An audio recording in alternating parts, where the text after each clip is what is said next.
اللہ تبارک و تعالیٰ نے اپنے رسول کو بھیجا تو پوری شان کے ساتھ بھیجا، پوری عظمت کے ساتھ بھیجا۔ کیوں اس شان کے ساتھ،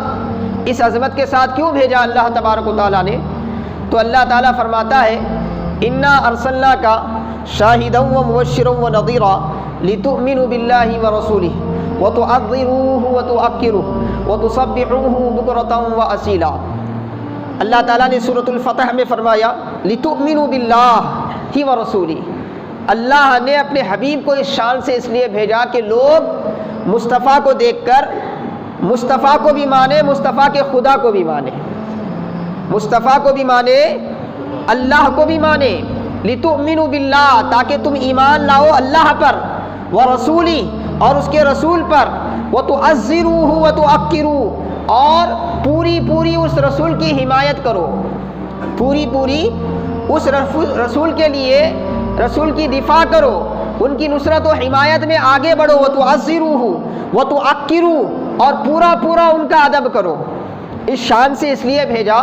امت پر کیا حقوق ہیں، اہل ایمان پر اپنے نبی کے کیا حقوق ہیں، اس کو اللہ تبارک و تعالیٰ قرآن کریم میں بیان فرما رہا ہے۔ فرمایا حقوق یہ ہے کہ تم ان پر ایمان لاؤ، ان کی تعظیم و تکریم کرو، ان کے لائے ہوئے دین کی تائید کرو،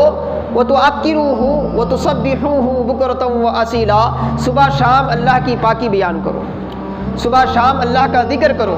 اللہ کے عبادت گزار بندے بنو۔ اس لیے اللہ تعالیٰ نے اپنے حبیب کو اس شانوں کے ساتھ مبعوث فرمایا،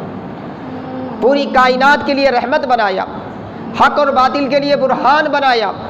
اور ہدایت حاصل کرنے والوں کے لیے نور مبین بنایا، اور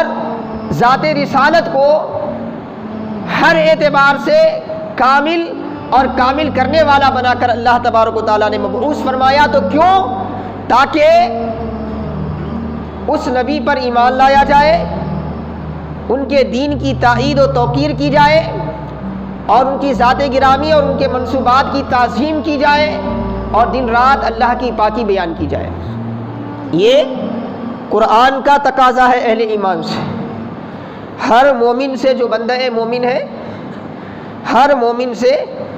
یہ تقاضا ہے قرآن کریم کا کہ اپنے نبی کے لیے جب اس نے محمد الرسول اللہ کہہ دیا تو اب اس کی ذمہ داری کیا ہے؟ محمد الرسول اللہ پر اس کا ایمان کامل ہو، محمد الرسول اللہ پر اس کا ایمان کامل ہو، اور ان کی تعظیم و تکریم کی جائے، ان کا ادب و احترام ہو، اور ان کے لائے ہوئے دین کی خدمت میں لگے رہیں، اس کی تائید اور توثیق میں لگے رہیں، اور ساتھ ہی ساتھ اللہ پاک کی عبادت میں مصروف ہوں۔ یہ وہ بنیادی مقاصد ہیں جو بعثت رسول سے امت پر لازم ہوئے۔ اور حاضرین محترم اعزان گرامی، آج اسی مقاصد کو ہمیں سمجھنے کی ضرورت ہے، اور جب تک امت ان مقاصد پر عمل کرتی رہی، اللہ تبارک و تعالیٰ نے انہیں اوروں پر فوقیت عطا فرمائی،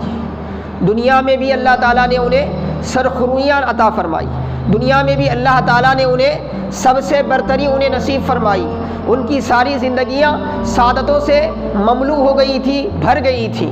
ساری زندگیوں میں اللہ تعالیٰ نے ان کی برکتیں عطا فرمائی۔ جب امت قرآن کے اس حکم کی پیروی میں مصروف تھی، قرآن کے ان باتوں پر عمل پیرا تھی،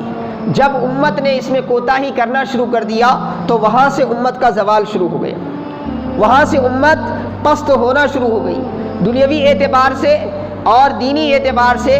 امت میں جو بدحالی شروع ہوئی ہے، امت میں جو شکست اور ریخت کی حالت پیدا ہو گئی ہے، یہ کب سے ہوا؟ جب سے امت اپنے حبیب، اپنے رسول کے حقوق کو ادا کرنے میں کوتاہی شروع کر دی، تب سے اللہ پاک نے اسے